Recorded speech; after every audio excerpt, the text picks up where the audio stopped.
Now let's talk about users and groups. So in Linux, we have three kinds of users. Normal user like vagrant user, system user, there are so many system user, and then super user like root. Okay, let's check our etc passwd file and let's get just the last two lines of the file. I don't want to see all that output. I'm just seeing last two lines. So TCP dump, this is a user, but this is a system user. Okay, there will be some password set to it. This column is the user ID and this column is the group ID. Okay, there will be always an user ID and group ID with the user. So this user also belongs to this group, a group with the ID 72. And then there will be some comment in between this colon, which is not specified. And then there will be home directory specified. No, sorry, home directory is also root. Yeah, home directory is root. Okay, and then the last one is the shell. This is for the system user. Normal user, like we add a user who can log in. So that's the username. That's the not the password, actually the password set or will be set. This is the user ID and that one is the group ID. So 500 is the user ID and 500 is the group ID, and this is some comment. This is the home directory. For normal user, the home directory will be always in /home. Okay, and normal user will have a login shell like bin bash. Okay, system user will never have a login shell. They will have like /sbin/no login or false. Okay, these are not login shell. Check. So in this computer, in this system, we have a root user. Of course, every Linux system will have a root user. Check this root user. Its user ID is 0, group ID is 0. There is some description about it. That's the home directory, and that's the shell. Whenever the user login, these information will be read by the system and right shell will be provided and it will land up into that particular directory. Okay, so this computer has this VM has a root user and a normal user vagrant, and all these other users are system user. Okay, all this one you see there shell /sbin/no login. So no, system user cannot log in. Any service, any process running in the Linux system runs with a user and its privilege. Okay, you can stop me and ask me questions, all right, if you're not understanding anything. And forget about this one, user ID, group ID starts where and what. You can just find it in the passwd. Okay, some operating system user ID starts, normal user ID starts with 500. Latest operating system user ID starts with 1000. Really doesn't matter too much. Okay, root user ID will be always 0. Okay, and a user will always belong to its primary group.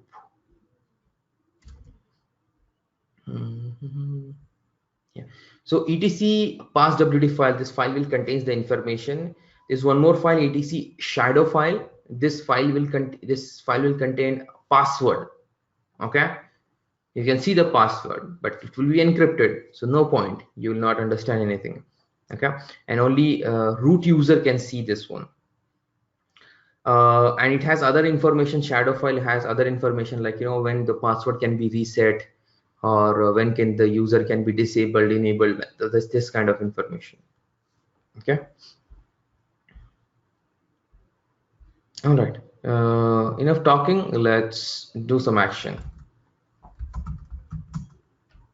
Is there any way to find out which one in system, which one is normal?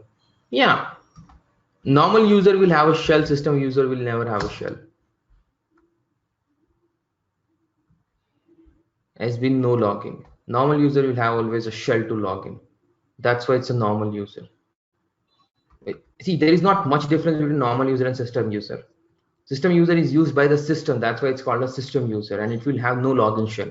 Otherwise, it's a user only. Okay, only it will not have a login shell. Its user ID will be less than 500 or less than 1000. These are some pointers you can use. Okay, shutdown user is used to shut down your system. You don't try that. This is going to shut down. This is, now when you run the command init6 or shutdown command or reboot command, it will execute that user, which will execute this file, which will shut down your computer. Okay, all right. Now I am on CentOS machine. To check if you are on a Red Hat machine, there is a file etc Red Hat release.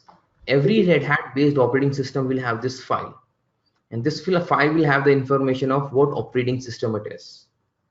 So CentOS release 6.10. This file will be only available in Red Hat based system and not on Ubuntu system. So this is an Ubuntu system. In Ubuntu system, you will not have this file. Any Debian based system, any non Red Hat system will not have this file. So in Debian system, to check the operating system, you have this command, lsb_release-a. So this will show you what operating system and what version. Now, why I'm suddenly showing you about the operating system name and version? Okay, because now moving forward, we'll have some differences in the commands. So far, whatever commands we have seen are common for all the Linux operating system, but now the difference will start coming in.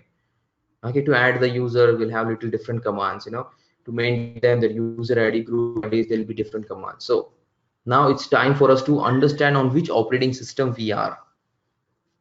Okay, so to our GPS locators, we have added one more command now. Now we have whoami command, we have ls command, right, and we have pwd command that will tell us who am I, where am I, and what is the content. You can add one more command there, etc Red Hat release if it's a Linux machine, or if it's Ubuntu, lsb_release-a. Also, you understand which operating system you're logged in and what version. Now versions are also, there are different commands. Okay, to manage services and all, we have different commands in latest operating system and little older operating system. So you have to be careful on which operating system you are. Okay, so let's start with CentOS 6. And I'm going to add a user here. To add a user, we have the command useradd. And let's give a username, ice cold.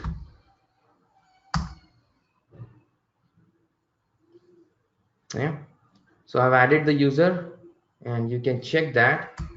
Let's do tail -2 to etc passwd file ice cold. You see, user ID, it has allotted a home directory. Check in ls/home.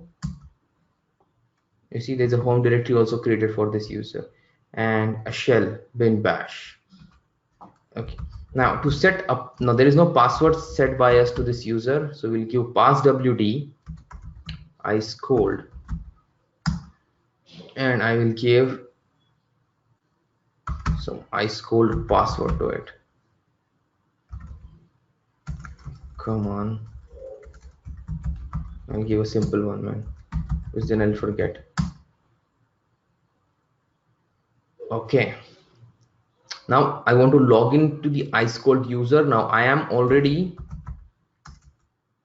root user. Root user can log in to any user without giving any password.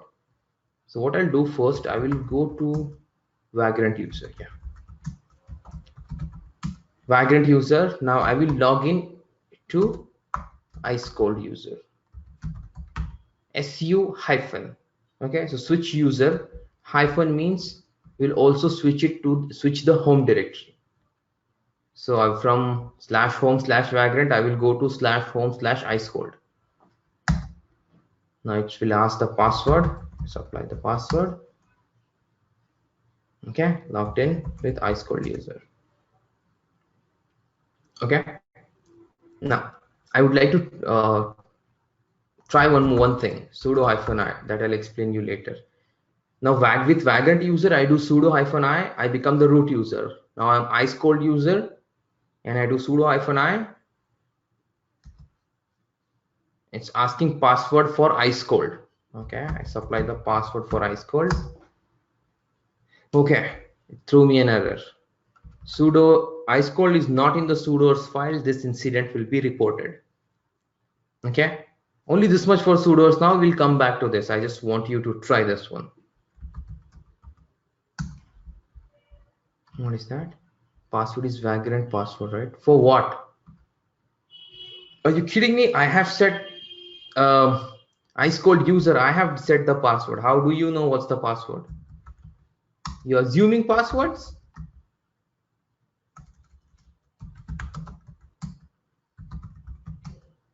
Pass wd ice cold. I'll change it again. I will change it to something else.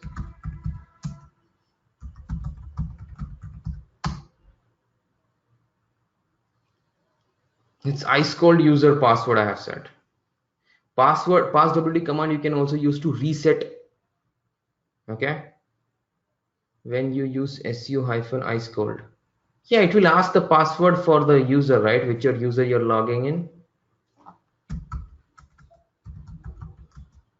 su-ice cold. It's asking password for the ice cold user, of course. When you log into your bank account, you'll give password of your bank account or my bank account. You're right.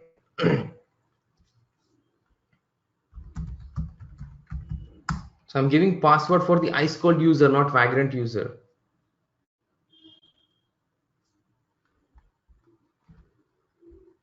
Okay, good. You should not quit until unless you don't get your answer. Okay. Exit to exit from that user. Now I am vagrant user. I'll do sudo -i. So you want to know some information about the user, you can run a command id and the username.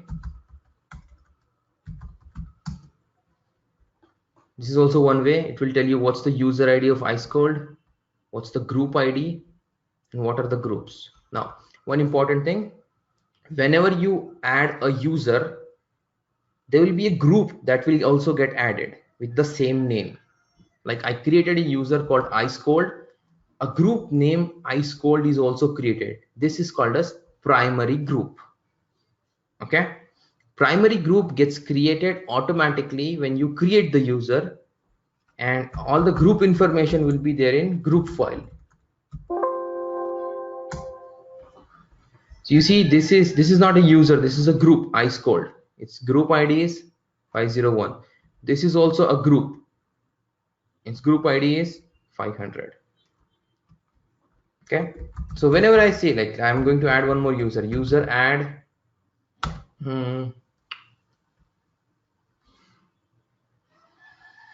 what do I type now? You know, seriously, I get sometimes dream freezed. Freeze. Stone cold. Yeah, stone cold is also nice. Stone cold. And let's set password for stone cold. So now when I created this user add stone cold, we think it just created the user, but it does few things. It creates the user, it creates the home directory, it creates the group also with the same name, and it will add the user into that group.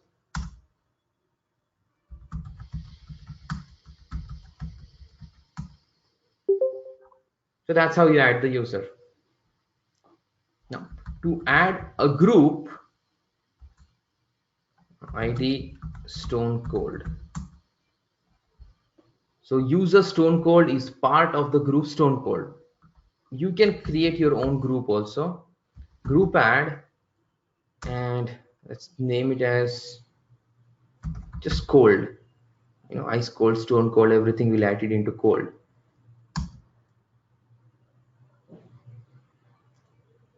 Okay, Now to add a user into the group, there are two ways. You can run a command, usermod-g, that command, or you can update the file directly also. etc group file. This file contains all the group. So this is the stone cold. This is the primary group of stone cold user. This is the primary group of ice cold user. But this is a secondary group, and I will add user ice cold and also user stone cold. Added the user ice cold and stone cold into the group cold. So you can give as many as you want, separated by comma. Save and quit. Now let's check ID. ID stone cold. You see now, stone cold is also part of one more group, cold. And ice cold. Ice cold is also part of the group cold. And why did we add the group into that user? That we will learn tomorrow. Okay, what's the purpose? When we learn permissions and all of that, that time we learn that. Oh yeah, you can use GID also if you want. Not in the group file, but okay, with the command, with the usermod command. So let's come into now Ubuntu system. Oh, hold on a second. So let me clarify a few things before I come to Ubuntu system. So you understand, when we create the user, we also create its home directory, its group. So in the home directories, you see this home directory for ice cold, there's home directory for stone cold. Okay. Also the group gets created.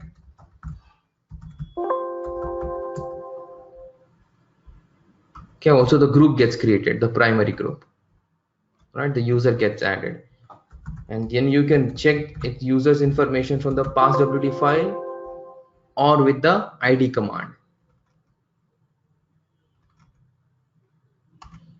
Okay. Now let's come to Ubuntu system.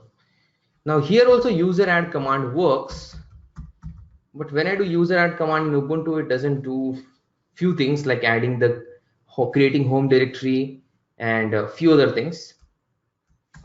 Here the command is add user, just the opposite. And here let's add user, something related to cold again. Stone cold, ice cold, what else is cold? Probably severely cold. Okay, one more user, severely cold. So add user command. Now you watch this one. So it says adding the user, adding new group, creamstone. I thought that, but there is no ice in that. Huh? There is no cold in that.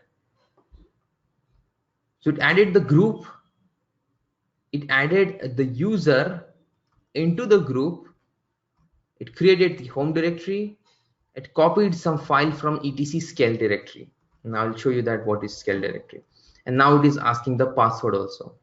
Now add user command is useradd plus passwd command together rolled into one. Okay, and it will ask the password also. And actually more than that, now it will ask other information like your full name. Seriously, we never thought the full name of severely cold. Okay, room number, who gives room number really? Okay, the phone, it asks a lot of information. I'm just hitting enter. All this information is correct? Yes sir. So id is severely cold user got added. Wrong spelling. Yeah, I should not add such user with such long names. Okay, and its home directory must have been also created. Flu cold. Okay, stop that now. Okay, that's all. So by looking at this output, you can understand when a user gets created what all happens. But there's also one more thing that happens: copying files from etc scale directory.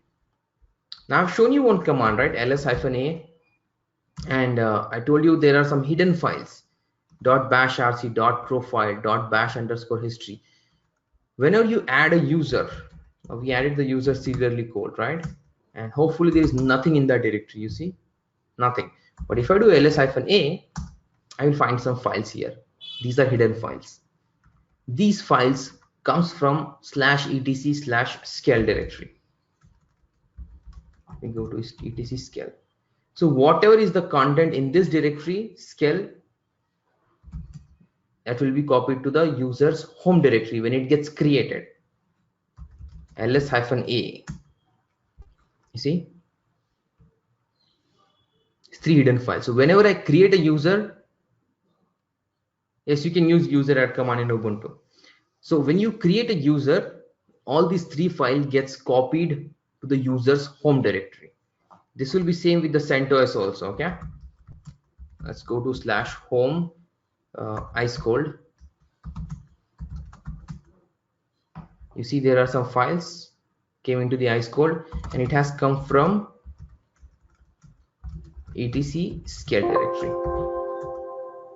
Now these files are very important. These files will set up prompt for you, write shell for you, write variables for you, and we'll later use this into bash scripting also. Okay, now if you have a requirement here, one thing will come into mind, that anything that is in scale directory gets copied to the user's home directory. So what if I want to give some file to every user that gets created, probably a welcome file, or I don't know, some script or something, or some command to get executed. So I can put that into etc scale directory. Wait, let me go to the Ubuntu because we were there. So I'm in etc scale directory, and if I create here anything, let's create a directory mkdir test scale dir, and let's create some file 1.5.txt. So I put some content into the scale directory. Now if I create a user, add user, okay, this is enough of cold, right? Too much of cold. I should give summer. Add user summer. You see it says copying file from etc scale, right?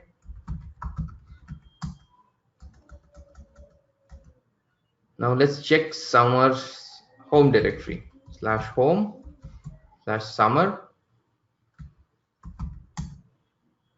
You see that this file got copied from etc scale directory with whatever you have, like hidden directories also. Okay, what does this file contains, and how to use it, that we'll see later. Okay, this is FYI. Whatever is there in etc scale directory gets copied to user's home directory when the user gets created. Okay, all right, now time for cleanup. Let's delete some of the users. To delete a user, you have to give the command userdel, and you can give the username. I have shown that to you yesterday. Let's create a file with a dot directory, with a dot in front of the name.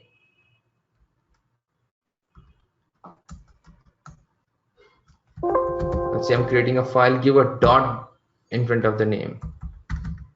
Hidden file. That's all. While creating, you have to give the name dot, file or directory, anything.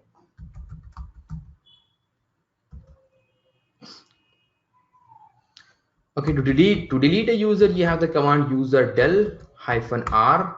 R is for recursively, and you give the username. -r will remove everything, including its home directory, any email that it got, anything. Okay, everything will be removed.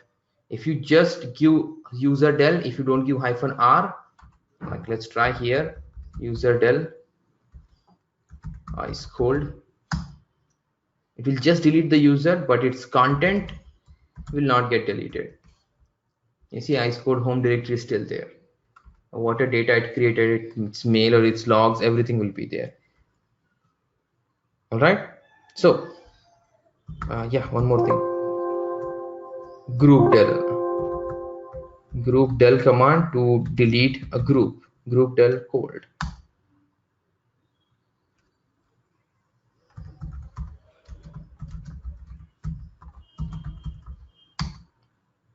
gone. Okay, right.